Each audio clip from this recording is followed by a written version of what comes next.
Hi friends. आज हम लोग रिवीजन करने वाले हैं।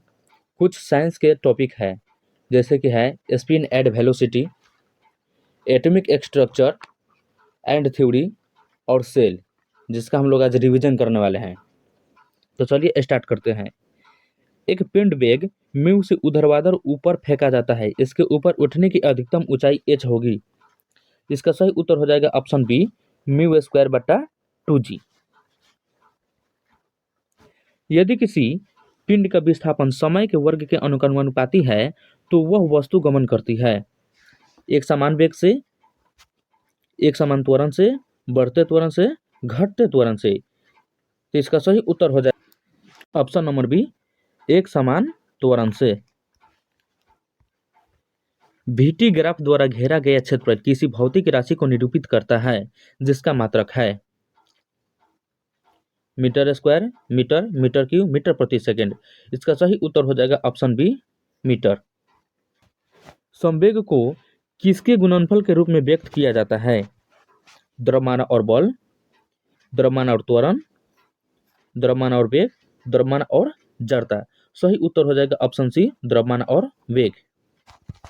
विस्थापन के परिवर्तन के दौर को क्या कहते हैं? त्वरण, गति, दूरी, वेग। इसका सही उत्तर हो जाएगा ऑप्शन डी, वेग। वह भौतिक राशि है जो कभी भी ऋणात्मक नहीं हो सकती। दूरी, बल, त्वरण, वेग। इसका सही उत्तर हो जाएगा ऑप्शन ए, दूरी। वेग समय ग्राफ के परिवर्तन से प्राप्त होती है। दूरी, विस्थापन, त्वरण, चाल। इसका सही उत्तर होगा ऑप्शन सी, त्वरण। गति को सर्वप्रथम किसने परिभाषित किया?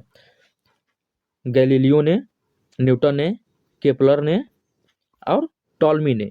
इसका सही उत्तर हो जाएगा ऑप्शन ए, गैलीलियो ने। यदि एक कार अपने प्रारंभिक स्थिति से 20 सेकंड में 140 किलोमीटर प्रति घंटा की गति तक समान रूप से त्वरित होती है तो वह कितने दूरी तय करेगी? 400 मीटर, 280 मीटर, 800 मीटर, 200 मीटर। इसका सही उत्तर हो जाएगा ऑप्शन ए, 400 मीटर। किसी गेंद को 5 मीटर प्रति सेकंड के वेग से 19.6 मीटर ऊंची इमारत की छत से अनुप्रस्थ प्रक्षेपित किया जाता है तो वह गेंद धरातल तक पहुंचने में कितनी समय लगेगी? Option number D, 2। एक लंबवत फेंकी गई गेंद 10 सेकंड बाद पृथ्वी पर लौट आती है। फेंके जाने की गति बताइए। 120 मीटर प्रति सेकंड, 100 मीटर प्रति सेकंड, 600 मीटर प्रति सेकंड, 60 मीटर प्रति सेकंड। इसका सही उत्तर हो जाएगा 100 मीटर प्रति सेकंड।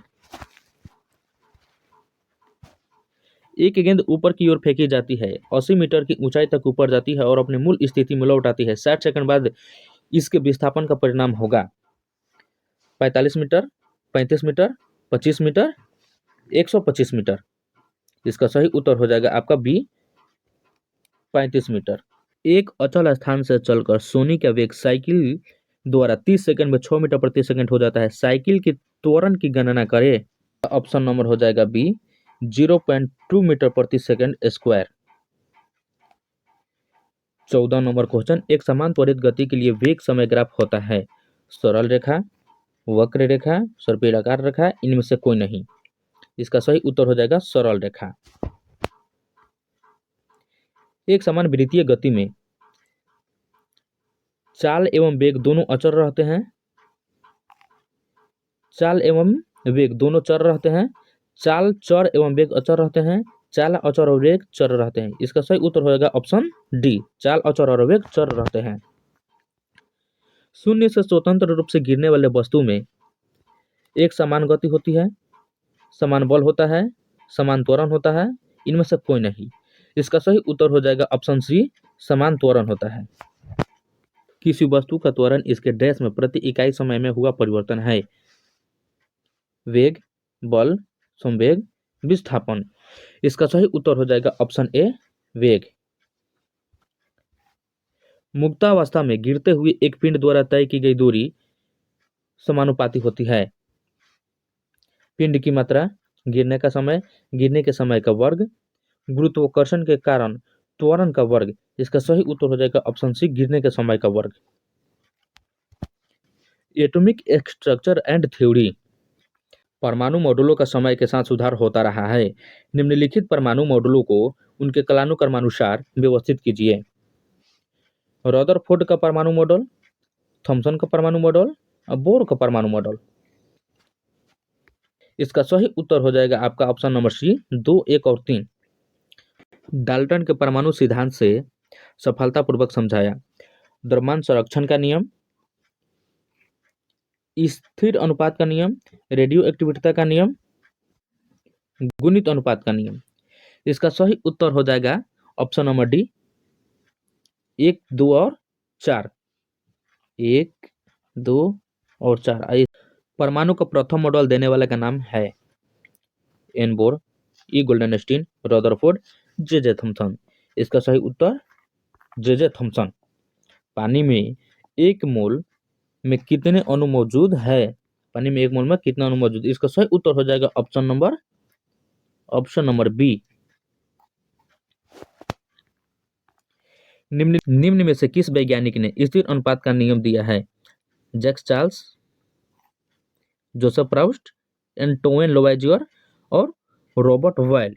इसका सही उत्तर हो जाएगा option number B, Joseph Proust. नाभिक में कौन उपस्थित नहीं होता है? Neutron, proton, nucleon, electron. इसका सही उत्तर 24 का डी, इलेक्ट्रॉन। परमाणु का नाभिक मॉडल पहली बार किसके द्वारा खोजा गया था? Ernest Rutherford, Dmitri Mendeleev, Niels Bohr, Louis Pasteur. इसका सही उत्तर option A, Ernest Rutherford. L कक्ष में रखे जा सकने वाले इलेक्ट्रॉन की संख्या कितनी होती है? 8, 2, 32, 18। इसका सही उत्तर ऑप्शन ए, 8। रदरफोर्ड परमाणु मॉडल में अल्फा कण डैश पर प्रक्षेपित किए जाते हैं? स्वर्ण पर, चांदी पर, टाइटेनियम पर, एल्युमिनियम पर। इसका सही उत्तर ऑप्शन ए, स्वर्ण पर। जिस परमाणु की बाह्य कक्षा में इलेक्ट्रॉनों की संख्या पूर्ण होती है उसकी संयोजकता डैश होती है? 1, 7, 8, 0। इसकी संख्या 0 होगी। डैश के बाह्यतम कोश में 1 से 3 इलेक्ट्रॉन होते हैं? अधातु, धातु, हाइड्रोजन, उपधातु। इसका सही उत्तर हो जाएगा धातु। निम्नलिखित में से किस तत्व का इलेक्ट्रॉनिक विन्यास 283 है? Magnesium, aluminium, argon, sodium. इसका सही उत्तर हो जाएगा ऑप्शन बी, एल्युमिनियम।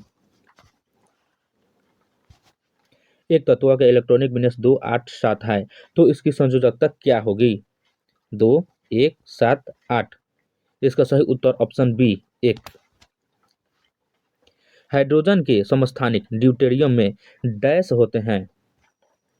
0 न्यूट्रॉन और 1 प्रोटॉन, 1 प्रोटॉन और 1 न्यूट्रॉन, 1 इलेक्ट्रॉन और 2 न्यूट्रॉन, 1 न्यूट्रॉन और 2 प्रोटॉन।